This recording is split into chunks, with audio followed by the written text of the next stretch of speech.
Thank you for tuning in to the GSMC Sports Podcast presented by the GSMC Sports Network. I am your host, Nelson, here on this pretty sad Thursday afternoon. It's raining, and I'm going to have to walk to school in the rain, so that's going to be fun. Not really, but, at least there's football tonight, and that's exactly what we're going to be talking about in the first segment. We're going to be looking at the Steelers going up against the Browns.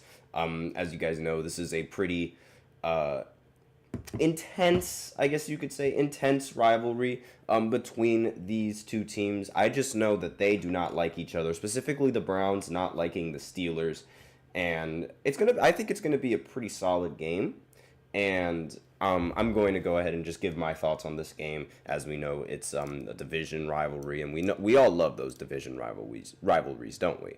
So that's going to be the first segment. Then in the second segment, we are going to talk about the NBA changing their All-Star format yet again, and this time it was confirmed. I didn't want to talk about it when it was just rumors, so I just wanted to make sure that it was confirmed before I talked about it, and it seems like at least Shams tweeted out 20 minutes ago that it was definitely going to happen. So I think now would be a good time to talk about that in the second segment. Next, in the third segment, we're going to talk about Paul George getting injured again in last night's matchup. So what can go wrong will go wrong with Philly, apparently. And then in the fourth segment, we're going to talk about Mike Evans making his return in week 12, I believe this week is for the NFL, and we are just going to, talk about the implications of Mike Evans and just my overall opinions on him. It's going to be a little bit of a shorter segment to make up for the time in the fifth segment, so be sure to stay tuned for that if you guys are interested in figuring out what that is. Before I begin, I'd like to remind everybody that we love to hear what you guys have to say during the show, whether you guys have a hot take, whether you guys have a burning question, or just something that you guys are dying to share. We're all ears. If you really want your comment and or question to get noticed, then I recommend using Super Chat. You just click on the $sign below the chat box, and you can send in your comments and or donations that way. If Super Chat's not really your thing, then you can always use the link displayed below the ticker on every show segment, gsmcpodcast.net, and you can send in your comments and or donations that way. Really helps the show, makes it much more interactive between myself and you guys. So let's go right ahead and get into this Thursday night football prediction. As I said before, the two teams that are going to be matching up against each other are the Steelers and the Browns. One team plays really, really bad and somehow finds ways to win. The other team plays really, really bad and just cannot find ways to win. And I'm sure you guys can easily tell which team is which based on the records. The Steelers are 8-2 right now, and the Browns are 2-8 right now. I completely expected that the Steelers would finish in around 500 and would finish with most likely a positive record this season, but I did not expect their record to be this positive this early in the NFL weeks. I did not expect them to have this good of a record in week 11 going into week 12. But I mean, this is the Steelers that we're talking about. The Steelers team, it doesn't matter how bad they play football. It doesn't matter how bad they play offense. It doesn't matter what they're doing wrong on offense. This is a team that, regardless of how bad it is, finds a way to win games. And whether it be through their defense, whether it be through their special teams, whether it be through something outside of offense, they always find ways to win games. It is incredible what the Steelers can do and the wins that these Steelers can pull off. And the fact that they were able to win the last two games that they've played without scoring a touchdown makes me very, very jealous. In fact, it makes me super jealous. The last few games that they played, their offense was absolutely horrible. I mean, in the last game against Washington, they did get a lot of touchdowns coming in from the Commanders, going against the Commanders, excuse me. But there have also been several games where they just don't really take enough, they don't really score any touchdowns. And excuse me, allergies. But and sickness. But aside from that, I mean, this team they're really, really good. And they just find ways to win. And they won last game against the Ravens without scoring a single touchdown. They won on nothing but field goals, giving me an extreme PTSD because, the Giants earlier in the season lost to nothing but field goals. And it was a really heartbreaking loss. Similar to how this Ravens losing to the Steelers is also a heartbreaking loss in last week because for some reason Lamar Jackson, he just can never beat the Steelers. The Steelers always seem to have a number on Lamar. But regardless of that, this Steelers team is unbelievable. Like, the fact that they've been this good and, well, not really this good, this solid of a team for so long under Mike Tomlin is incredible. And the Browns, they really, really cannot stand that. I mean, for the last few years, they've basically dominated the Browns, aside from that one year when Baker Mayfield just destroyed them in the postseason and the team got really angry and decided to beat the Ben Roethlisberger-led Steelers. And it was a bad send-off for Ben Roethlisberger in that retirement year. But again, that team, I believe they started out 11-0, and they were really expected to, be a very solid contending team. Then they dropped a couple games late in the weeks, and they could not make it past in the wild card matchup against the Browns because the Browns basically beat them in the entire first quarter. But this is not the same story for the Browns. Now, as I said before, this Browns team, they play ugly and they just don't win games. It's similar to the Steelers, how they can play ugly at times, but the difference is that the Steelers, they're able to win games, whether it be by their defense or their special teams. In fact, Minkah Fitzpatrick, the safety for the Steelers, actually played at my high school when in New Jersey, and he obviously, he graduated from Alabama, so of course he's great, but, there's some ties over there. And I really think that the Steelers team is easily going to beat this Browns team. This Browns team is very, very bad. And for as inconsistent as the Steelers have been offensively, I don't think that's going to really be much of a problem against the Browns. Regardless, whether they have Chubb in the game or not, I'm not entirely sure exactly what his status is, but I genuinely think that the Steelers team is easily going to be able to beat them.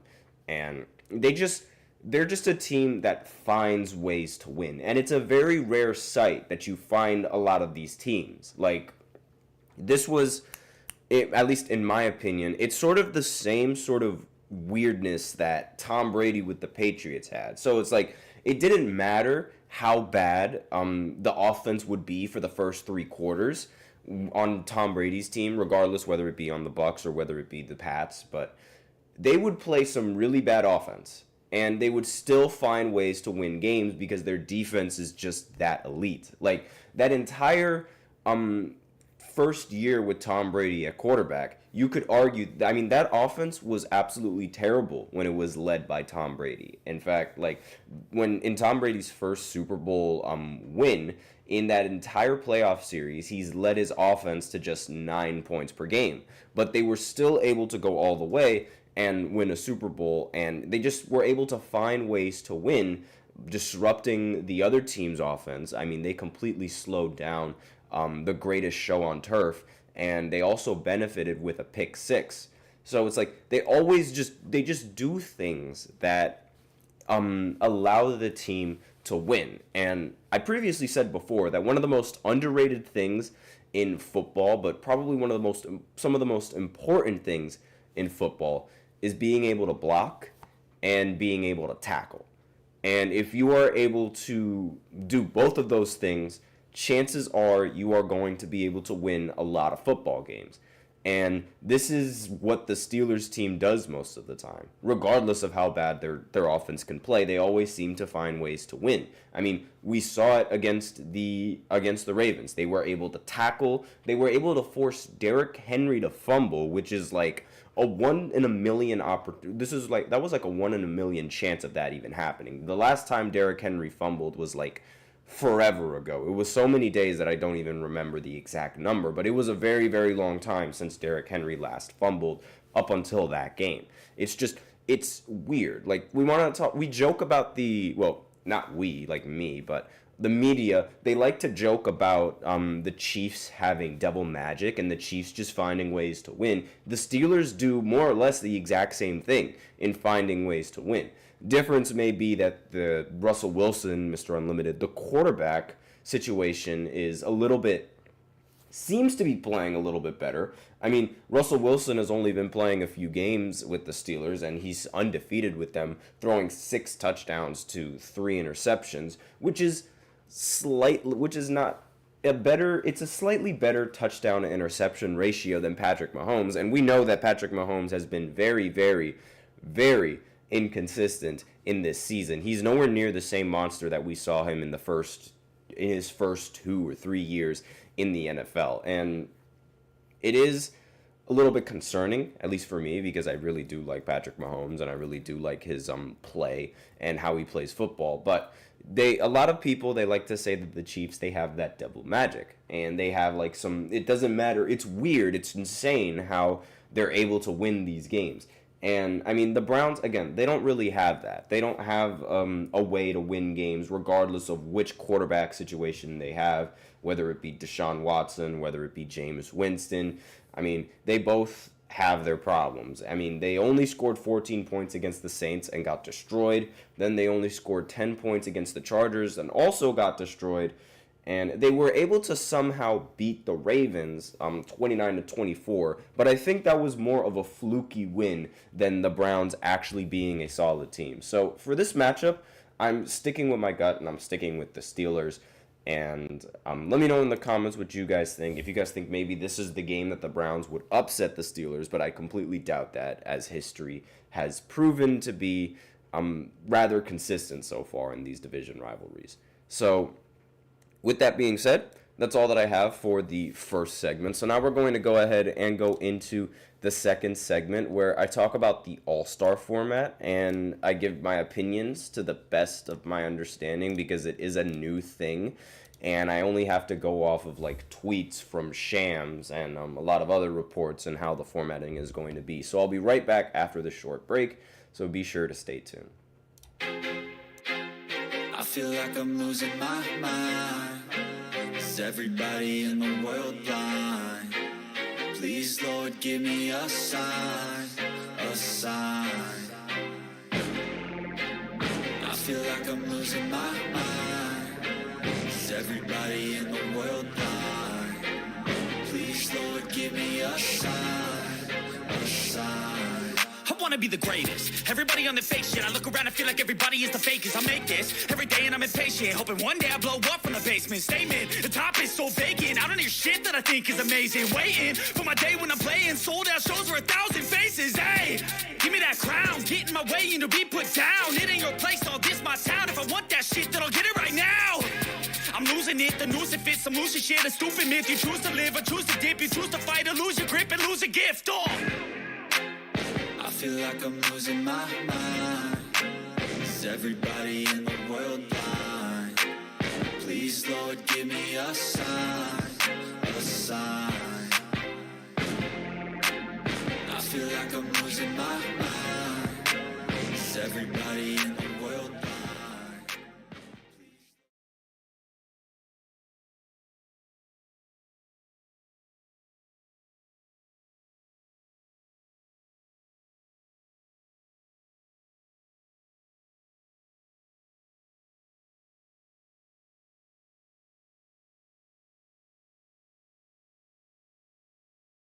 And we are back with the second segment of the GSMC Sports Podcast, presented by the GSMC Sports Network. And in this second segment, we are going to be talking about the All-Star change and the format of the All-Star game being changed slightly, actually dramatically now that I think about it. Before I begin, excuse me, I do have a stuffy nose. I apologize for that. I'd like to remind everybody that we love to hear what you guys have to say during the show. Whether you guys have a hot take, whether you guys have a burning question, something that you've just been dying to share, we're all ears. And if you really want your comment and or question to get noticed, then use Super Chat. You just click the $ below the chat box, and you can send in your comments and or donations that way. or you can always use the link displayed below the ticker on every single show segment, gsmcpodcast.net, and you can send in your comments and or donations that way. Really helps the show, makes it much more interactive between myself and you guys. So with that out of the way, let's go ahead and get into this second segment, which is talking about the All-Star Game and their format being changed. So the talks about this format change, they've been going on for a while, and I did not want to talk about it because I thought they were just rumors, and I didn't expect the change to happen immediately for this season. But turns out that's exactly what's happening, and in this tournament, like, because now it's not an all-star game, it's a tournament now. So the way that it's going to work is that there are going to be, apparently, the talks have stated that there were going to be 3 all-star teams, each of them with 8 players on the roster, and the 4th team in this format would also include the winner of the Rising Stars Challenge, which have used a tournament-style format since 2022. So it seems like, the NBA is really, like, starting to get into, like, a tournament phase. I mean, you have the in-season tournament, and now you have the All-Star tournament, and it's, like, there's a lot of tournaments going on. And obviously this is to try and make not just the regular season a bit more competitive, but now to make the All-Star game a bit more competitive. I mean, the All-Star game has been snoozeville recently. I mean, it's literally just teams trying to throw lobs, trying to be flashy, not really putting much effort in on offense or on defense, and there's no real competitive nature in these All-Star games anymore.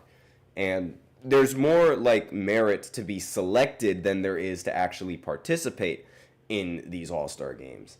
And obviously, the NBA tanks in viewership because not many people are really going to want to tune in to a game where players are just, throwing up alley-oops to each other, and a game where there's, like, no competitiveness, no defense, because, like, it's really just, lob on one end, half-court shot coming in from the other end, then another half-court shot coming back, and maybe just another lob, and just sprinkling some more lobs in there. It's really, like, it's very, very uncompetitive, and the NBA elects to change that. So this tournament style, while I do think it's a little bit odd, like, I'm not really used to this, I also think that this might actually work.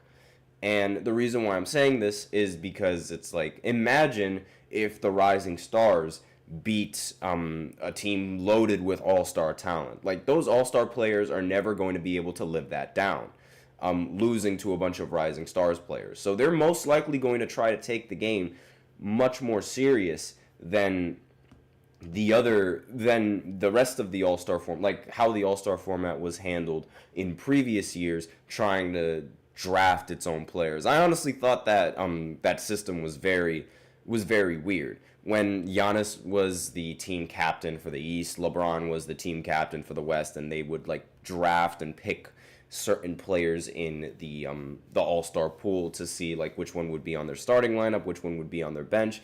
It was pretty cool in the beginning, but I just thought it was bad. I really did not like that, the players selecting their own players. I was not a big fan of that at all. Maybe that's what's going to happen for this, like, for these 3 teams. Like, maybe they're going to go ahead and pick the players voted by the fans, like the top players voted by the fans, and they'll select their team. I don't know how that's exactly going to work, but the game itself and the style of this new format itself, I think it's going to make it a little bit more competitive because no one is going to really want to lose to a bunch of Rising Stars kids. Like, I mean, imagine LeBron losing to in the Rising Stars competition. People who didn't even take the All-Star game seriously are going to start taking it seriously. And by people, I mean the fans. They're going to start taking it seriously just to clown LeBron. Like, you all can see it now. I can see it now. If LeBron loses to a Rising Stars team, that is going to be really, really bad. And it's going to be a bad look for him because, all of the fans are going to be like, oh, LeBron lost to the Rising Stars. Wow, he's old, this, that, and the other. We all know how that's going to go. And the way that these, at least according to Shams, because Shams tweeted this out 50 minutes ago, and there's going to be 2 semifinal games, up to 40 points. So obviously the NBA is trying to avoid from running up the scoreboard like how it was in the previous All-Star game. I mean, I'm actually going to look at the score for the last All-Star game. Last All-Star game score, because there was a lot of scoring in this game and very little defense. Yeah, I mean, the last All-Star game, the Western Conference, they scored 186 points, and the Eastern Conference scored 211 points. There was no defense being played all day in this game. And the box scores look absolutely ridiculous in this game, too. I mean, Karl Anthony Towns ended the game with 50 points. SGA ended with 31 points. And Kevin Durant, he ended with 18 points. Steph Curry ended with 16.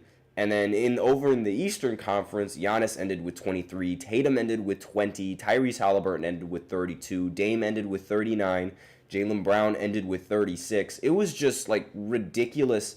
It was ridiculous, the stats. Each team took 146 shots or around that number, and they all made around 80 of them, and they made 55. That's 55%. Like, there was barely any free throws as well, surprisingly, considering how Joel Embiid was supposed to be on that roster, but there was not many free throws. Oh my goodness, like, what a surprise. But again, like, Joel Embiid actually wasn't in this roster. I apologize for that. I forgot he was injured in that year. But there was barely any defense being played all day. And the NBA clearly wants to amend that, because that box score 211 to 186 is absolutely ridiculous. And so the 4 teams, the 2 semifinal games are going to be up to 40 points, and then the winners advance, and then the final game is going to be up to 25 points. It really should have been up to 24 because Kobe Bryant, but I digress. And that sounds pretty awesome, in my opinion. It sounds like it's a pickup game, and who doesn't like pickup basketball? I'm sure we all at some point in our lives have played pickup basketball before, and those can get really, really competitive at times, especially when it's like if one player, if one person shoves you in pickup, you're going to probably try extra hard on offense and try extra hard on defense, and then all of a sudden the game gets very, very competitive because you don't want to lose. And I mean, when the All-Star players are going up against the Rising Stars players, I wouldn't be surprised if that attitude is held the same way, and they're not going to want to lose either. And on top of that, these games will be quick. It's not like it's going to be full quarter games. Again, these games are going to be up to 40 and 25 points respectively. So there's not really going to be much fear with these players getting injured, I don't think, because the games are going to be shorter and it's just going to be a pickup game. So that, at least that's the way I see it. I think this is a pretty solid format. I think it'll make it more competitive. It's going to be cool for maybe 1 year, and then it's probably going to lose some viewership again later when teams aren't really going to take it that seriously. But we'll see how this works. We'll see if it can stay competitive. Let me know in the comments what you guys think. Maybe you guys don't like the idea of changing the All-Star format, because no matter what you do, the All-Star format is going to, or the All-Star game is going to be not as competitive as any regular season games or in-season tournament games for that matter. But we'll see how that goes. Let me know in the comments what you guys think. So that being said, that's the end of the second segment. So now we're going to go ahead and go into the third segment where we talk about the 76ers, this time in regards to Paul George, the other member of the Big Three for the 76ers. I use air quotes because they're absolutely horrible this season. And he got hurt again. So I'll be right back after this short break, so be sure to stay tuned. Looking for your daily fix of sports talk without having to pay for it? GSMC Sports Network is available on YouTube. Just search GSMC Sports Network. Get your fix of daily sports talk shows on YouTube, absolutely free. NFL, college football, NBA, MLB, MMA, UFC, fantasy football, and so much more. GSMC Sports Network has shows running all day long, with new sports shows starting every 2 hours. Just like on your favorite cable sports channel, except GSMC Sports Network is absolutely free. Just search GSMC Sports Network on YouTube to catch one of your new favorite shows, like the GSMC College Football Podcast, Chip Shot Football Podcast, Hoops and Heels Women's Sports Podcast, GSMC Basketball Podcast, and so many more. Check it out for yourself. GSMC Sports Network, now available on YouTube absolutely free. Search GSMC Sports Network on YouTube right now.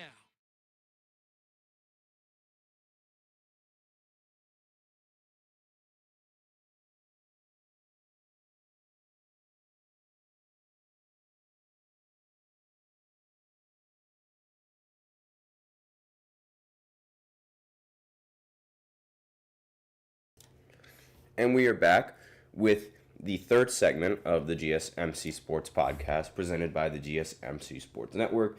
And in this third segment, we're going to be looking at the 76ers once again. Paul George, he got injured again.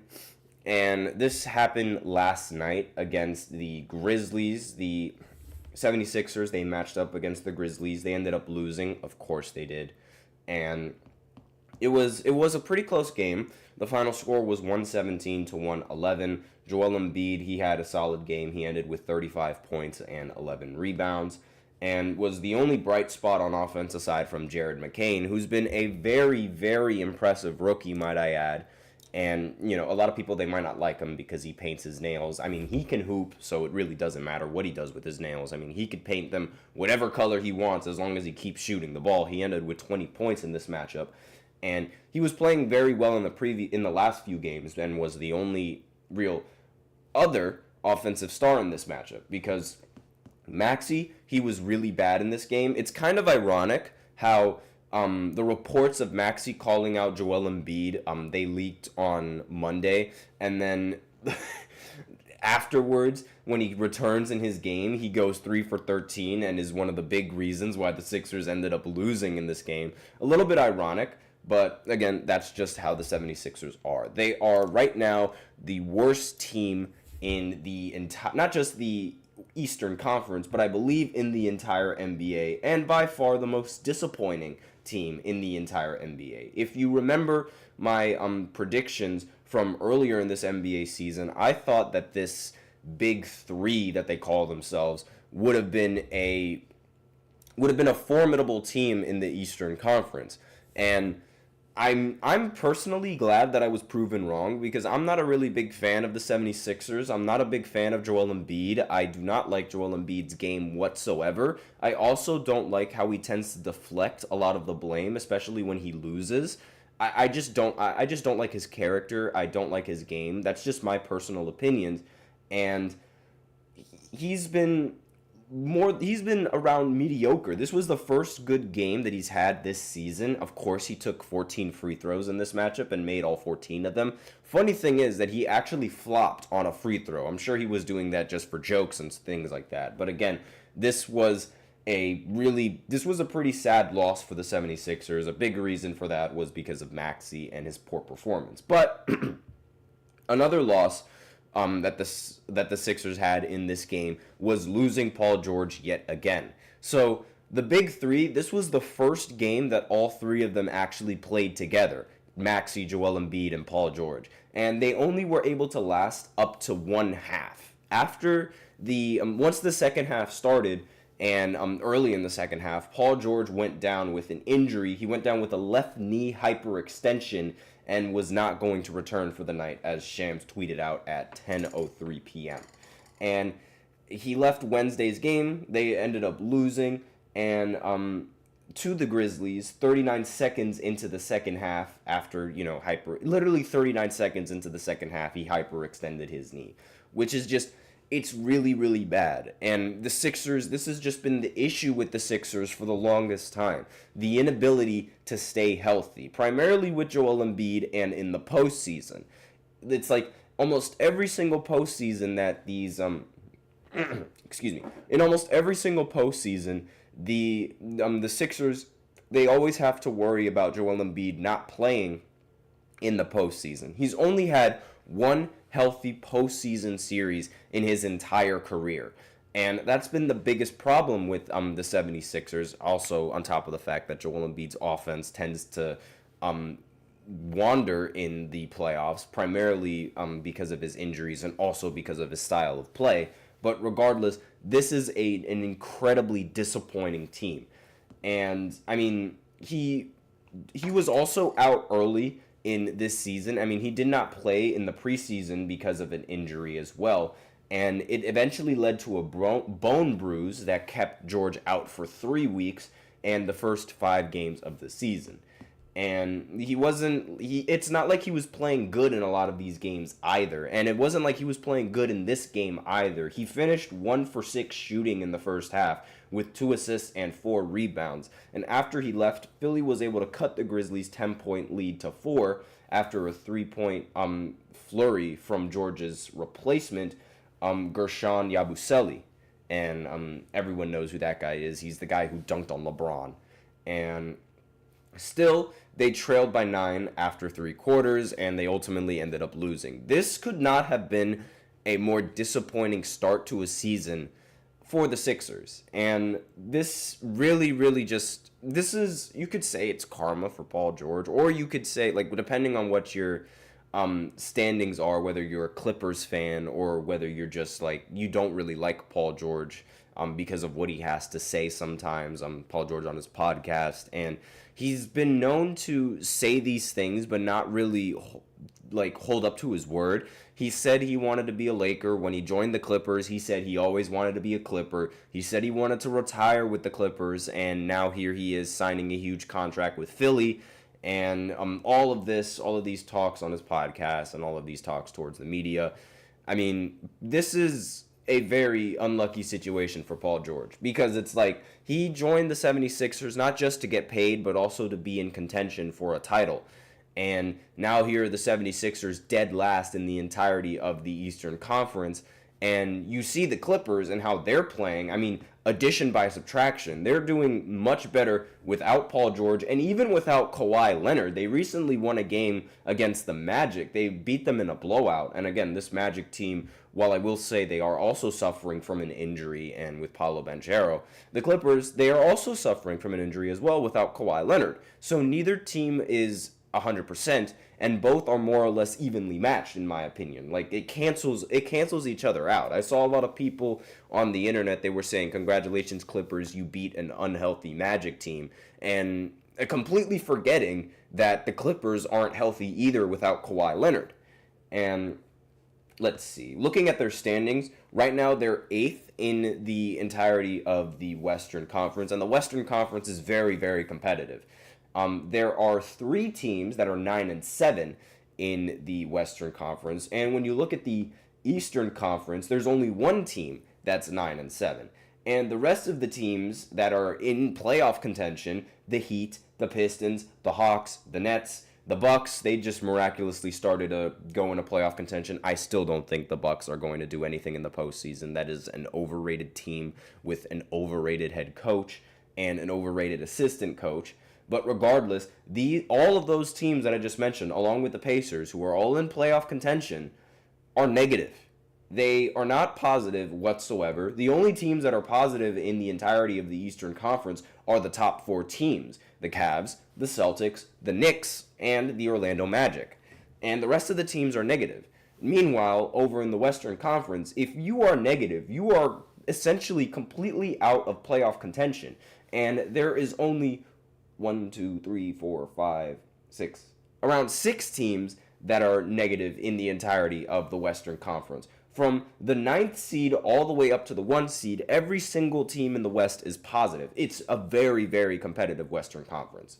And, you know, I'm pretty sure that was a big reason why Paul George decided to go to an Eastern Conference team, so that way the competition would be a little bit easier and the road to the playoffs would be a little bit easier. But so far, that has not been the case whatsoever. They're 2-12. It has been unbelievably bad for the 76ers. The fact that their record is worse than the Washington Wizards is really, really bad. The Wizards, they have no expectations, and this was sort of where I expected the Wizards to be. But the 76ers, I thought that the Sixers team was going to be a top team in the Eastern Conference, and the biggest issue was whether or not they'd stay healthy. I did not expect the injuries to affect them this early, and I did not expect their season to tank so far this early in the season at all. And it's really unfortunate because they did a great job in drafting Jared McCain. Like, one of the biggest sleeper picks in the entirety of the draft, and he's been playing very, very well. He's been playing better than the first overall pick in this draft. He's been playing better than the second overall pick in this draft, the sixth overall pick in this draft, the third overall pick in this draft. Like, he's been playing better than every single one of those picks. And it's unbelievable. Like, just how ridiculous that the Sixers season has unfolded. And it's just full of drama. There was also a report going around that Joel Embiid was really, really, really mad at whoever leaked the information going on in regards of the team meeting, and that the issue with him being late was blown out of proportion. I mean, you know, whatever he says, I guess. Obviously, it's like he's not going to take accountability for him being late. He didn't even mention taking accountability for him being late, but it's whatever. I mean, that's Joel Embiid, that's their standards. I don't know what's going on in Philly, but clearly it's nothing good, and don't expect them to win anything anytime soon with the roster that they have, and don't expect them to win anything. I mean, this is just proof that the NBA is changing. Now teams are starting to realize that you cannot win a bunch of games in the regular season, and you cannot be title contenders just by putting in a team of 3 all-star players on the roster. You just cannot do that. And it's a trend that was really popular when the Warriors were contending, you know, with Kevin Durant, Steph Curry, Klay Thompson, and Draymond Green. But the difference was that team was too good to fail. And now teams are starting to realize you need competent role players, and you need these role players to be able to do something and be able to perform when your stars aren't performing, because that's a big problem with this 76ers team. It's like the stars, sometimes they're going to perform, sometimes they're not going to perform. And even when they perform, you know, Joel Embiid dropping 35, there's a chance that somebody else in the All-Star mix is not going to perform. Tyrese Maxey, who ended the game with just 8 points. It's like it's really difficult to create a team now with just 3 All-Star caliber players. Like, you can't do that anymore. And this is just living proof of that. But let me know in the comments what you guys think of the 76ers. Do you guys think that they're going to bounce back? Do you guys think that they're going to still make the postseason in the incredibly weak Eastern Conference? Let me know in the comments what you guys think, because the season is still young in the NBA. But aside from that, we're going to go into a break and then get into the 4th segment where we talk about Mike Evans and his potential return from injury. He's expected to return against the against the Giants this week. So I'll be right back after this short break. Be sure to stay tuned.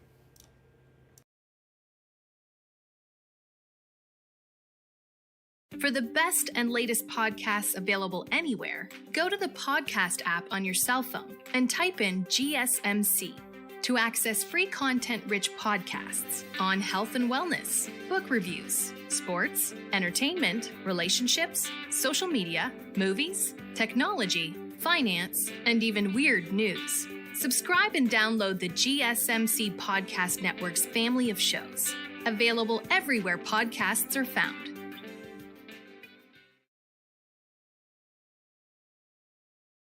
And we are back with the 4th segment of the GSMC Sports Podcast presented by the GSMC Sports Network. And in this 4th segment, I'm going to be talking about Mike Evans and his expectations to return in Week 12. It's going to be a little bit of a shorter segment because I do want to save time for the 5th segment, which is going to be a little bit longer. I'm pretty sure it's going to be longer, so be sure to stay tuned for that if you guys are interested. Towards the end of this segment, I'll reveal what that 5th segment is going to be. And let's go ahead. Let's talk about Mike Evans. In my opinion, Mike Evans is one of the most underrated wide receivers in the entire history of the NFL. There's never been a single season where Mike Evans has recorded less than 1,000 receiving yards. Most likely, this will be the season where that happens, but there's going to be an asterisk on that because he was injured for a wide margin of this season, and some important games in the season as well. So it's most likely that he won't continue that streak. But again, I think a lot of people and a lot of fans are going to put an asterisk on that because, again, this is one of the most consistent wide receivers in the history of the NFL. And it pains me to see how his popularity, it wasn't all that high before Tom Brady got on Tampa Bay. He was a fantastic wide receiver. But then when Tom Brady got on Tampa Bay, he was getting all of the credit for turning this team into a Super Bowl contending team, when from what I saw, this team was just, before Tom Brady got there, they were just one quarterback away from being able to make it deep into the postseason.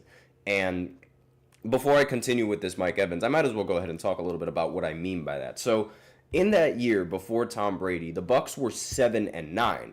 And obviously, when Tom Brady got there, the narrative was like Tom Brady turned this team into a contender team, when it's just false, because they were 7-9 despite their quarterback throwing a career number of interceptions.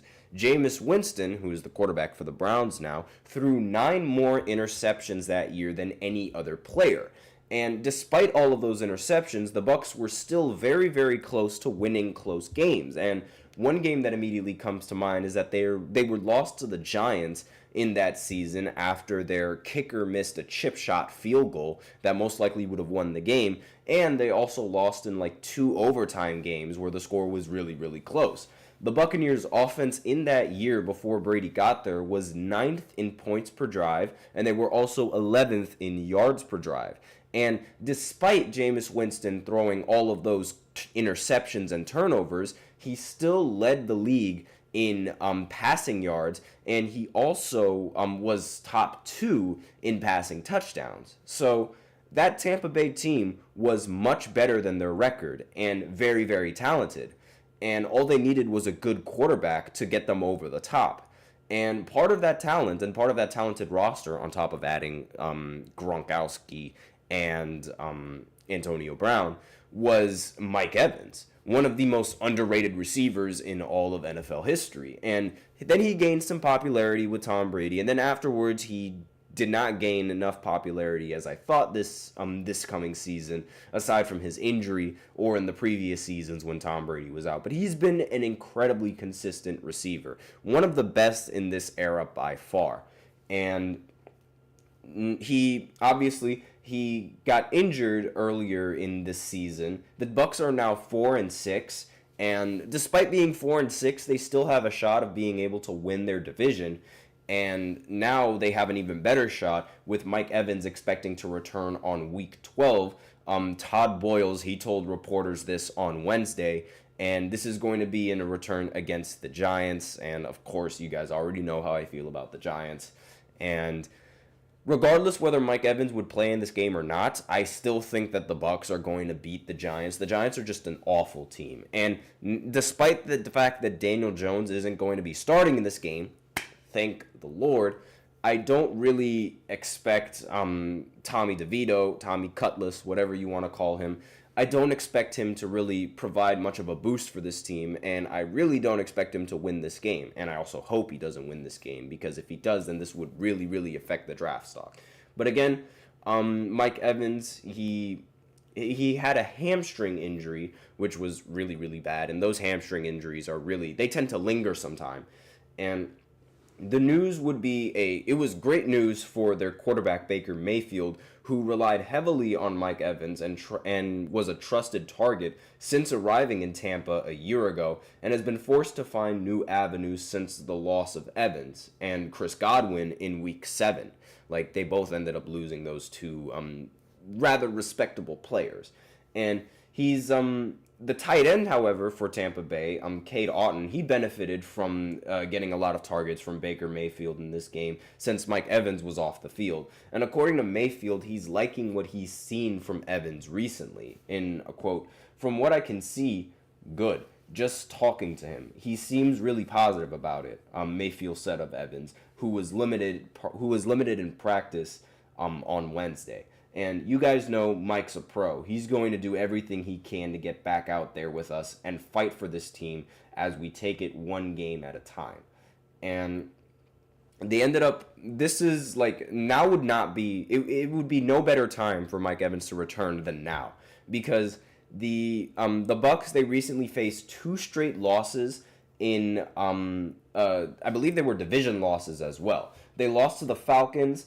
And the NFC South were it's still up for grabs. I mean, the Bucs, they're going to trail the Falcons by 2 in the win column and in the standings, and can move within a game with a victory on Sunday, with Atlanta being on its bye week. So this is a very, very important game for the Bucs, and they really need to win this one.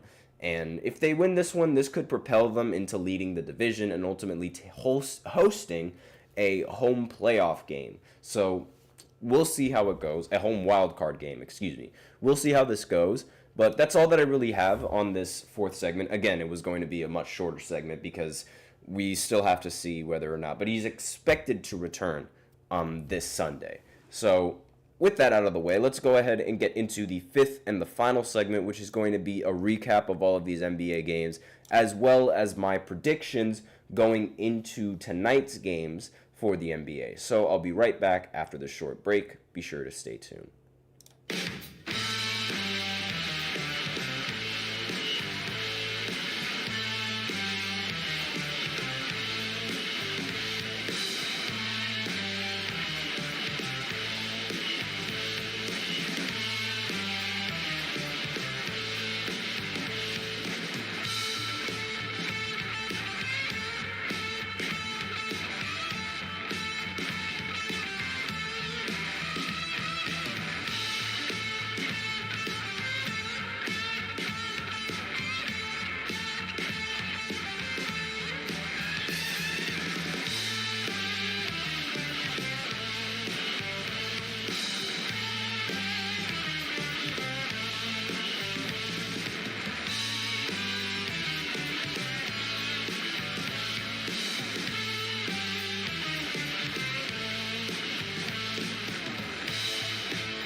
And we are back with the 5th and the final segment of the GSMC Sports Podcast, presented by the GSMC Sports Network. And in this final segment, we're going to be doing a little recap of all of the games that went down in yesterday for the NBA. I didn't do predictions for these games, I don't think. And so I don't really have a, prediction to fall back on, in these podcast segments. So you're just going to have to take my word for whether or not I picked these teams to win or whether or not I did not pick these teams to win. So, at least, not that I remember. I mean, let me know in the comments if I did one of those for this week. I don't think I did. I do not remember doing predictions for these games that were coming up later today. No, I did not. Yeah, I didn't. I would have had them written down. But anyways, let's go right ahead and get into this final segment. So the Warriors, they ended up playing the Atlanta Hawks in this matchup. The Warriors, they've been an incredibly solid team, and I completely expected them to win in this matchup. They just destroyed the Hawks 120-97. Ridiculous game coming in from Golden State. And Dyson Daniels, for once in his, in his NBA career, he ended the game without a steal. It's very rare that we see Dyson Daniels not record a steal in this game. He's a defensive monster, but no one on the Hawks really played nearly as well as they should have to win this game. Trae Young, he ended with 12 points and 11 assists. Zachary Rasacher, he ended with 12 points, and he did shoot 4 for 10, but again, very, very mediocre. Bogdanovic, he ended up shooting 2 for 14, and was really, really bad for the team in this one. Trae Young was also really inefficient, 4 for 12, 1 for 6 from 3. And let's see, Jalen Johnson, he ended with 6 for 16 on 15 points. The Warriors, on the other hand, despite Steph Curry only dropping 23 points and recording 8 assists, they still were able to win rather comfortably in this game. Andrew Wiggins ended with 27 points, and this Warriors team, I don't know what is in the water, I don't know what's in the Gatorade, I don't know what they're drinking, but they are always in some talks of being able to win, and I genuinely cannot stand it. I don't get how Steph Curry gets this lucky with a very incredible team that he has. I don't get it.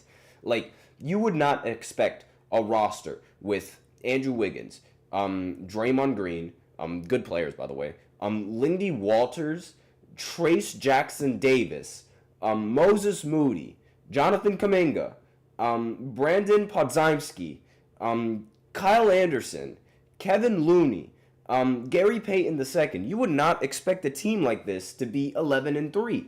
You would not. You just would not. And with Steph Curry only averaging 24 points per game, you definitely don't expect this team to be a solid team. But here they are, top 2 in the Western Conference. I don't understand how they do it. I genuinely don't know what's in the Gatorade. I don't know how these people are doing it, but they're doing it.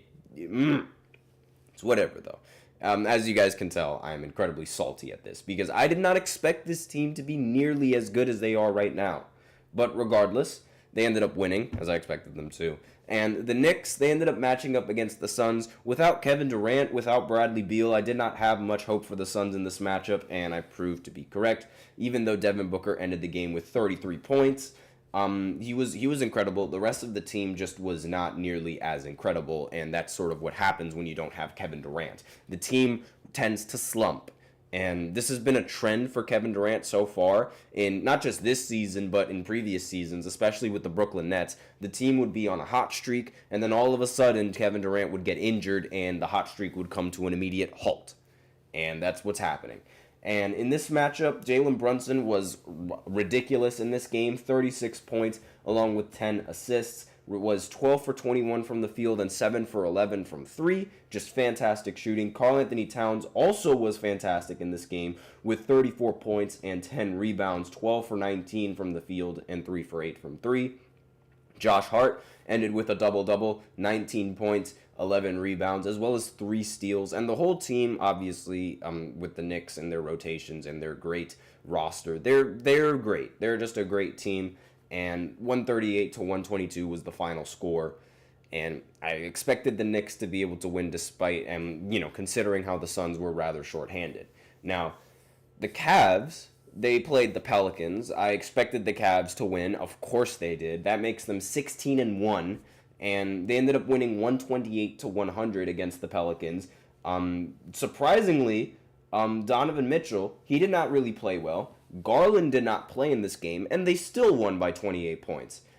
Thanks to a ridiculous performance from Ty Jerome, who ended with 29 points. I did not expect that at all. I expect that kind of performance from Mitchell. Mitchell only played in 20 minutes in this game, too, so let's hope he's not really injured. He went 4 for 10, ended with 10 points. And, regardless, they didn't really need him. Georges Niang, he ended 6 for 14, but recorded 20 points, 6 for 12 from 3. Jared Allen went flawless from the field, 7 for 7, and 2 for 2 from the free throw line, while also being able to record 11 rebounds along with that as well. Just an incredible team. And, of course, the Pelicans, they're also shorthanded. And even more shorthanded than usual, they did not have Brandon Ingram in this game. And not having Brandon Ingram is like, yeah, you're done. They did have Antonio Reeves, who ended the game with 34 points, but again, that just was not enough against this Cavs team. The Pelicans team shot 8 for 31 from 3. That's really all you need to know. The Bucks, in a shocker, ended up beating the Chicago Bulls. Finally, it seems like the Bucks are on track. They're 6-9 right now. Giannis ended with 41 points. Damian Lillard ended with 20 points and 10 assists. and Brook Lopez ended with 21 points. I was extremely disappointed in this team and how they've been playing early in the season, but maybe they've turned it around. I don't expect them to do much in the postseason thanks to Doc Rivers, but we'll see how this goes. Zach LaVine, he ended with 27 points, but again, just wasn't enough to stop Giannis Antetokounmpo in his ridiculous 41-point game. So yeah, that's really all she wrote in this one. This is how Bucks games should go. This is how they should be. I mean, obviously, with Giannis dropping 41 points, it should be near impossible for them to lose. But they found ways to lose with Giannis and Dame dropping 30. And it shouldn't be that Giannis Antetokounmpo is scoring all this much. They had two players in the starting lineup score 0 points. Taurean Prince, of course, he's playing 25-plus minutes. I don't know what is up with Darvin Ham, but Darvin Ham has this weird... I don't even know what it is. He has this weird relationship with Taurean Prince. This was the same deal when Taurean Prince was on the Lakers. For some reason, Darvin Ham would consistently play Taurean Prince, despite the fact that Taurean Prince would have a negative plus-minus and be a detriment to the Lakers. I don't know why he keeps playing him, but he keeps playing him. And that trend continues with the Bucks, as, Taurean Prince is on the Bucks and Darvin Ham is one of the coaches for the Bucks. I don't know why he's getting so much playing time, but not someone who's averaging 8 points and 5 rebounds and is a detriment to the team in the plus-minus should not be playing 25-plus minutes. I don't understand what the deal is with them. I really don't. But here we are with them again. Now, the Grizzlies, as I mentioned before, they beat the Sixers 117-111, so I won't talk about that game nearly as much. And, I'm pretty sure I picked the 76ers to win in this one because I thought the Big Three was going to play really well, but of course they let me down. I really should not pick the 76ers ever again until they start getting consistent with their team. So that's what I get. And so I'm not really going to talk about this game much because, again, I already recapped it more or less. I mean, we all know Paul George left the game with an injury. Joel Embiid had 35. Tyrese Maxey did not really play well in this game. I didn't talk about much on the Grizzlies side, so I might as well go ahead and do that. Obviously, we know the Grizzlies were also shorthanded without Ja Morant, but regardless, they were able to get solid production from Jaren Jackson Jr. as well as Desmond Bane. Jaren Jackson ended with 25 and Desmond Bane ended with 21, so not really much that needs to be said. The Thunder, of course, they beat the Portland Trailblazers, despite the Thunder also being shorthanded and going with an incredibly small lineup where the tallest player is SGA. This game was never really in doubt. SGA ended with 28 points with 3 steals as well. Jalen Williams ended with 30 points and 8 assists along with 7 rebounds. And that was really all she wrote in this game. The three-point shooting on the Thunder wasn't all that great, 9 for 31, but they still were able to win by 10 points. And the Blazers, they shot 15 for 38, but still they just did not have nearly a dominant score like the Thunder did in this game with, Jalen Williams with 30 and SGA with 28. The Rockets, they ended up playing the Pacers. The Rockets have been surprisingly good this for the start of this season.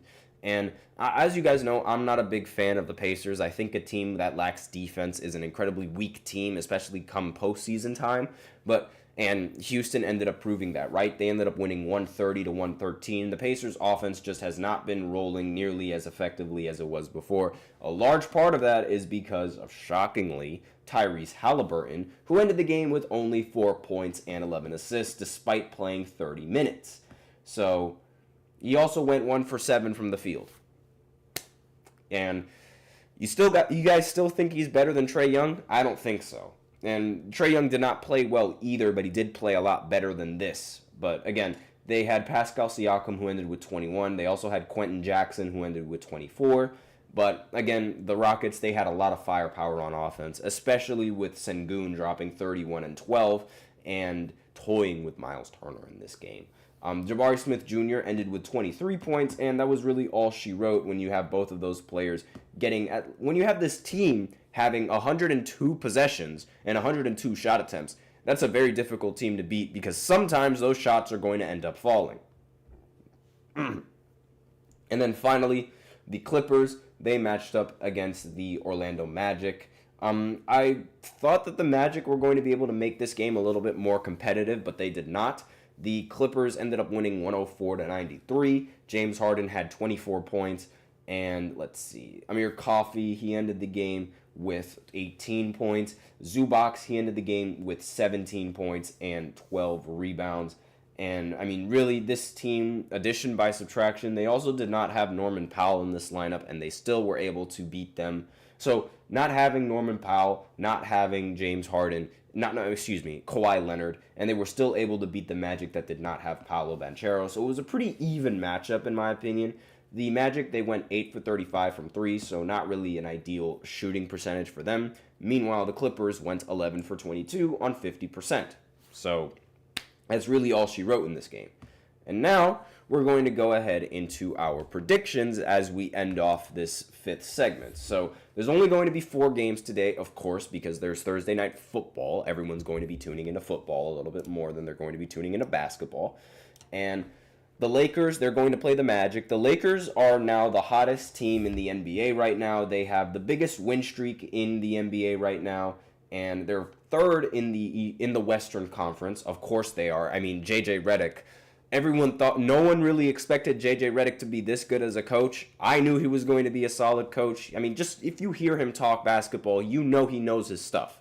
And this really just shows how bad Darvin Ham was. I'm going to say this every single time the Lakers win games and every single time the Lakers prove to be a competent team. And now with Dalton Knecht proving that he is a fantastic player, an above average rookie player, I guess you could say, because I don't want to jump the gun a little bit too much, but again, that performance against the Jazz was amazing. And he played really well against the Pelicans as well. And in the few days earlier before that game. And he's been really solid overall. So I think that a lot of teams are going to regret sleeping on him and not picking him up because he was drafted only at 17th overall in the first round, which is incredible how he fell to the Lakers. But it was a match made in heaven because JJ Redick, we all know JJ Redick's game. He was a straight-up shooter. Shooter shoot. He knows how to coach a shooter, and I think this is one of the best coaches for Dalton Knecht. And let's see. Yeah. So since Wednesday, November 6th, they ended up losing to the Grizzlies, but afterwards they won against the 76ers, they won against the Raptors, they won against the Grizzlies, they won against the Spurs, they won against the Pelicans, and they won against the Jazz. That is a 6-game winning streak, and I think it's going to turn to 7 after this matchup at home against the Orlando Magic. But we'll see how that goes. Next, the Pistons, they're going to play the Hornets. I'm actually going to pick Detroit in this matchup for the first time in forever. The Pistons, they are much better this season than they were in the last 2 years, and I somewhat think that they're going to have a little bit of an advantage in this matchup. Now, the Hornets, they do play at home, but I think the Pistons, I think they got this one. Now, the Timberwolves, they're going up against the Raptors. I think the Timberwolves are going to beat the Raptors in this one.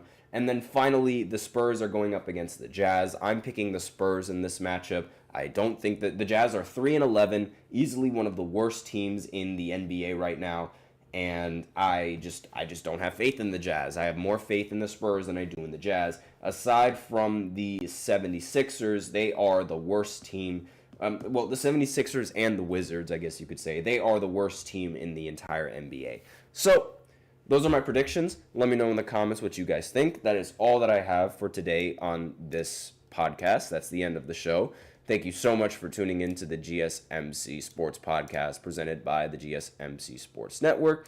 Your support means a lot to us, so remember to subscribe to the show, leave a positive review. It really does make a difference. We also invite you to follow us on Facebook, Twitter, TikTok, and Instagram for more content and updates.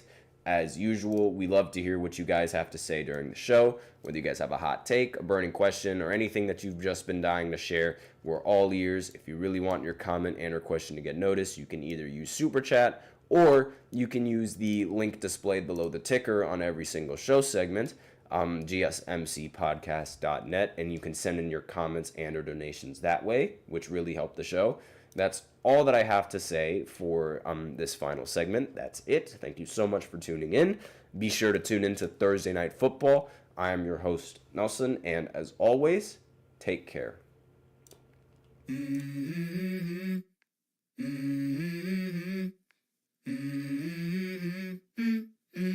Let's go. I wake up to a little bit of drool on my pillow, feel like it's gonna be a bad day.